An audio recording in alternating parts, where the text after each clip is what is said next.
We're in the last chapter of the book of prayer in the explanation of the text of Abu Shuja' rahimahullah ta'ala. قال المصنف رحمه الله, said the author, may Allah have mercy upon him. ويلزم في الميت أربعة أشياء, and binding concerning the dead, yani the corpse, the cadaver of a Muslim. Four things are four things. غسله وتكفينه والصلاة عليه ودفنه. Washing him, shrouding him, praying for him, and burying him. الشرح, the explanation.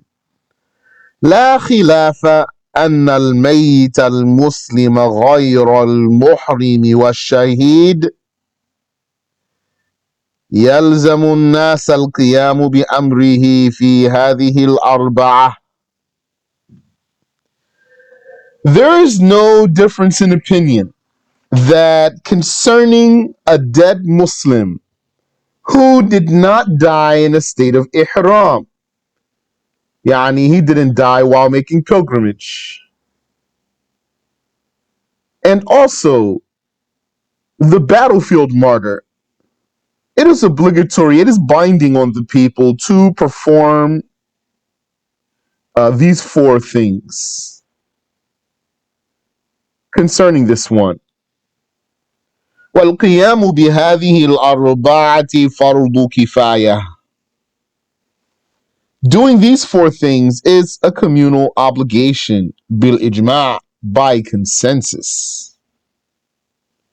So even in Shafi'i school then, is there any prayer other than the 5 daily prayers that has an obligatory status? Yes, funeral prayer. Communal obligation. Except for a person who's the only one who knows about the dead Muslim, then it will be a personal obligation. ذكره الرافعي والنووي وغيرهما.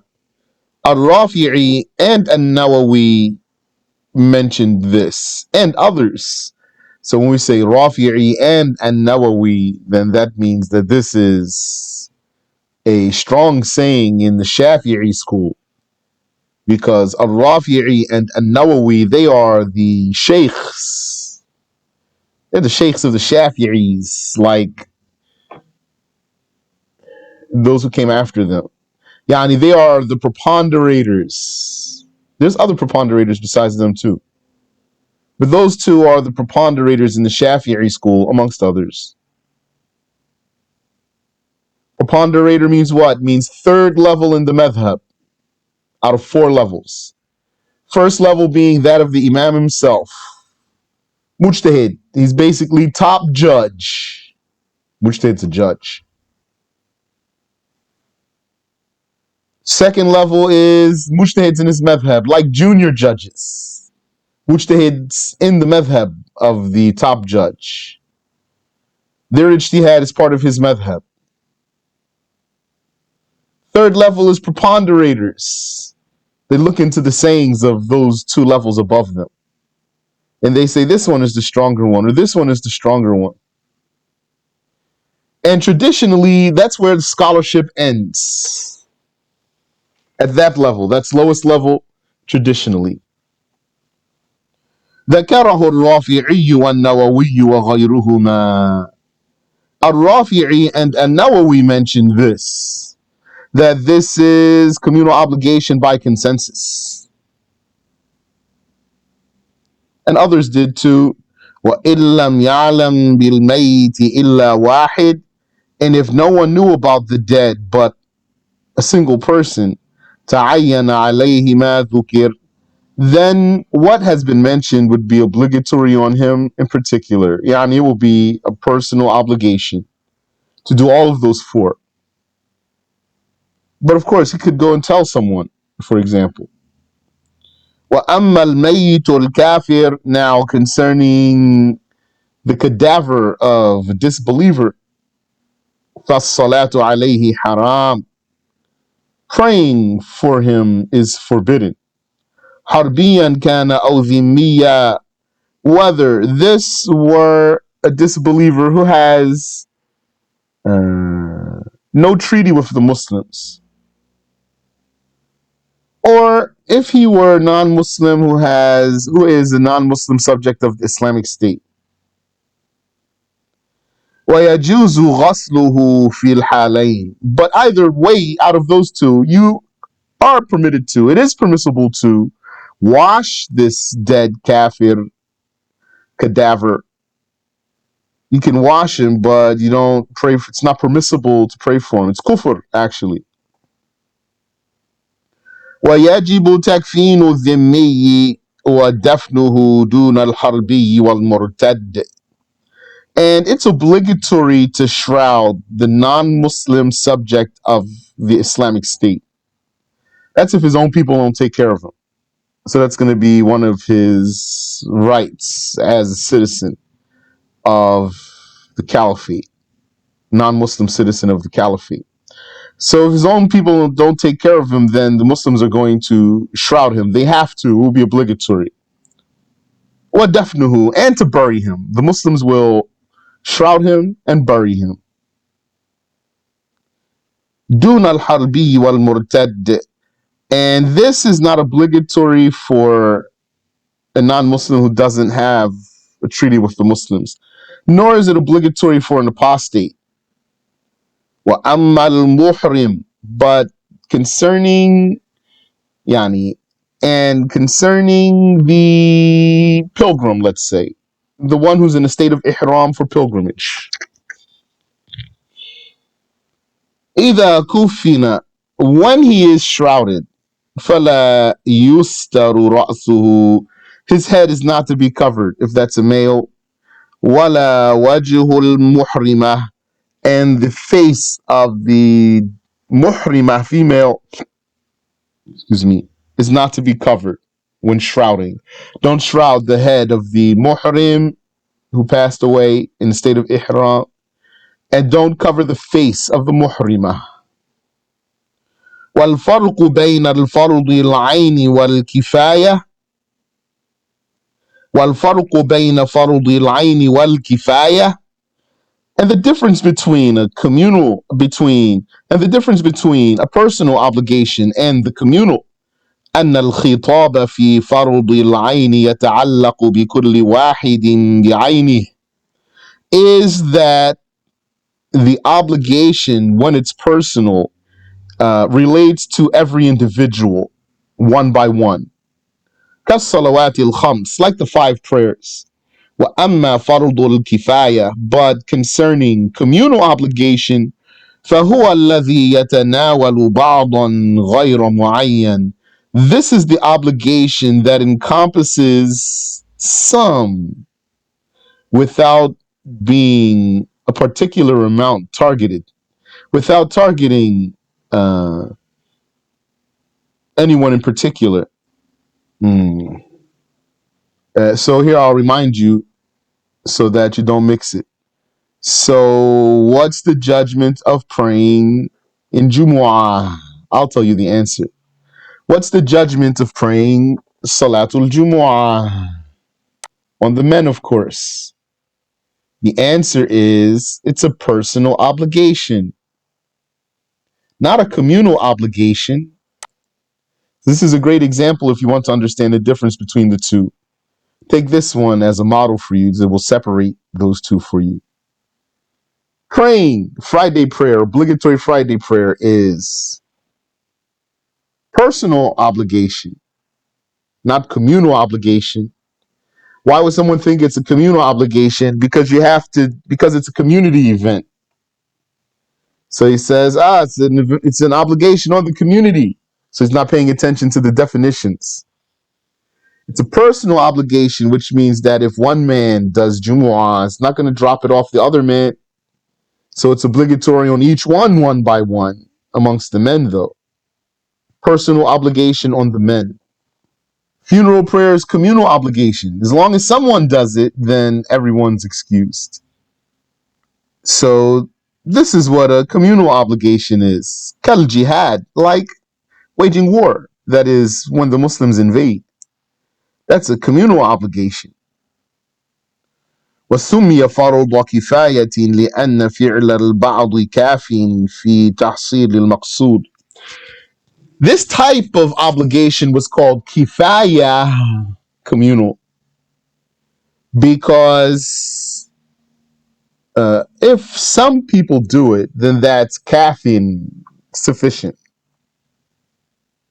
That's sufficient for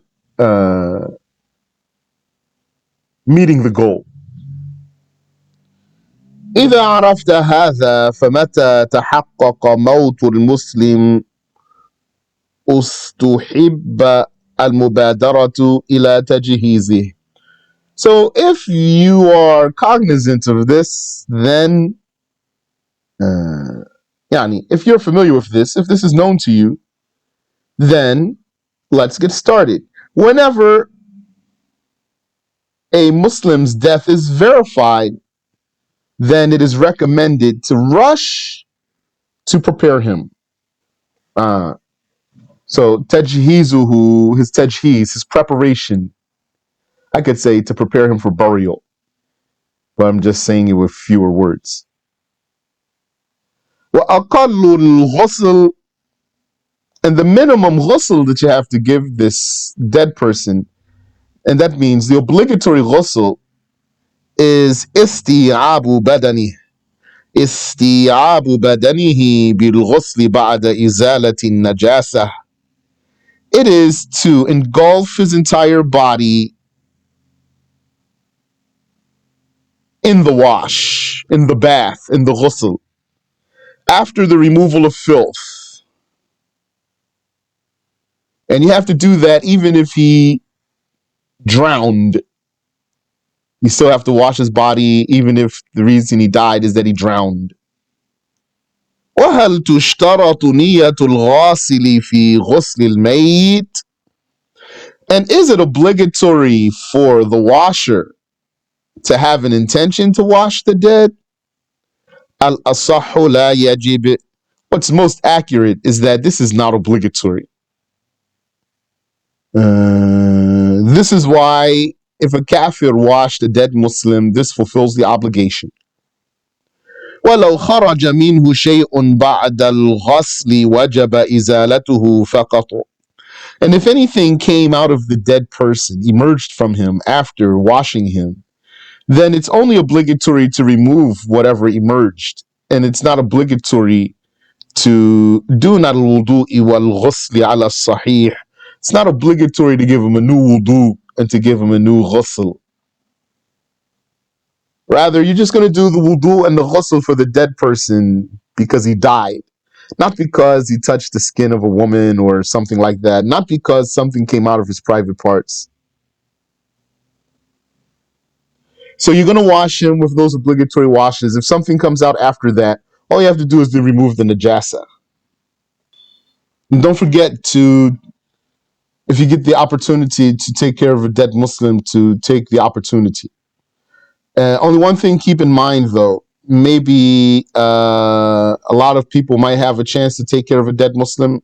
So don't crowd in there. That's not sunnah. So you usually don't need more than 3 people to take care of the dead Muslim.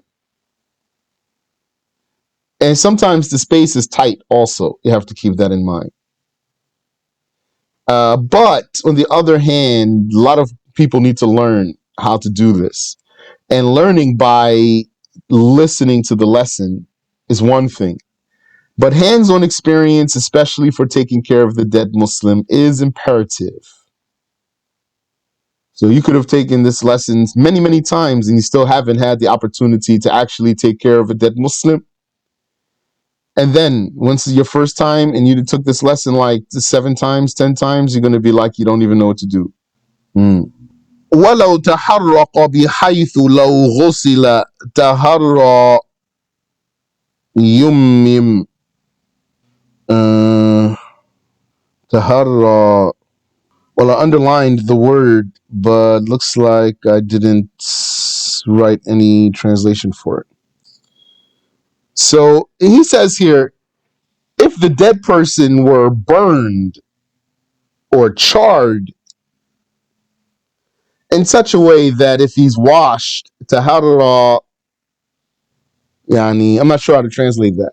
Does it mean he crumbles? Does it mean uh, something else falls apart or something like that? I don't know. But the meaning itself, though, is clear without knowing how to translate that word in particular, which is that you're not able to wash his body because it's too badly damaged. This being burned or incinerated is just an example. And I saw an example once, which was the case of a brother who had passed away. He was missing for maybe 2 weeks and he was found in his vehicle somewhere. And he was already decomposing. And he was decomposing so badly, subhanAllah. We weren't able, I don't remember really what we did, to be honest with you, but we weren't able to wash him properly.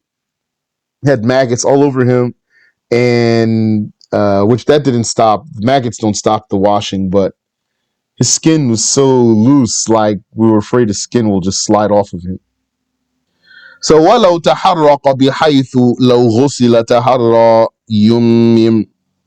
If a person were burned or charred such that if he were washed, yani this damages his body further, then tayammum would be done for him. وَلَا يُخْتَنُ الْمَيِّتُ عَلَى الْمَذْهَبِ. And according to the madhab, a dead person is not given a circumcision. Wallahu a'lam. And Allah knows best. Yani, and you're not going to even be looking at that without any need to do so. It's easy to not look at that. You're going to keep the dead person covered between his navel and his knees. You're going to wash him without looking.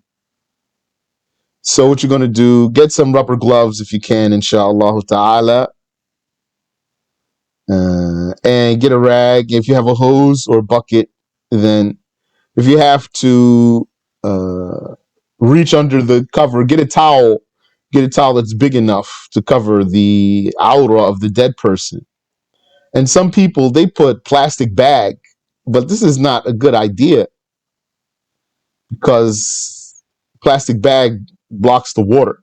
Get a towel that, because it doesn't block the water, and you can pour water right through the towel. This will fulfill your obligation.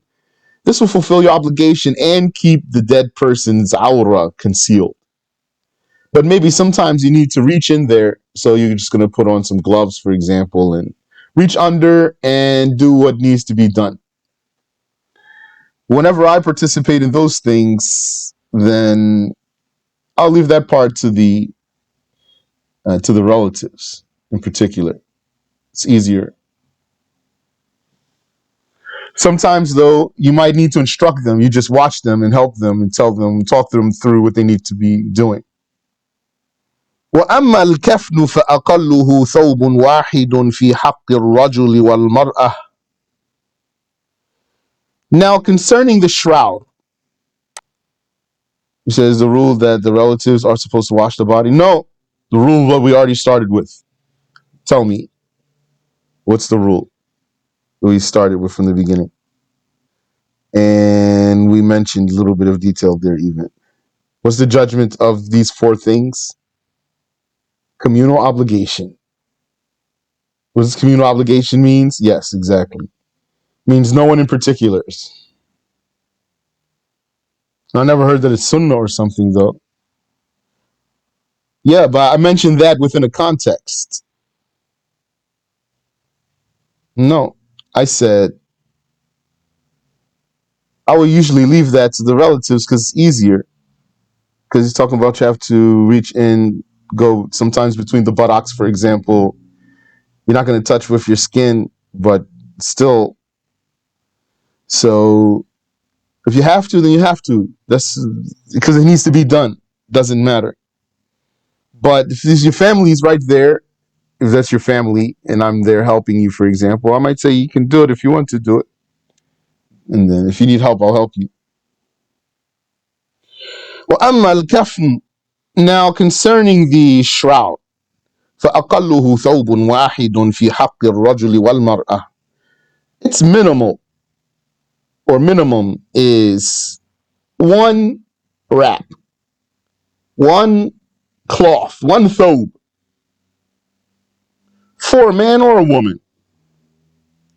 لقصة مصعب بن عمير, as proven by the story of Mus'ab ibn Umair, وهي في الصحيحين, and that story is in the two authentic books. وحكم الصلاة يأتي, and the judgment of the prayer shall come.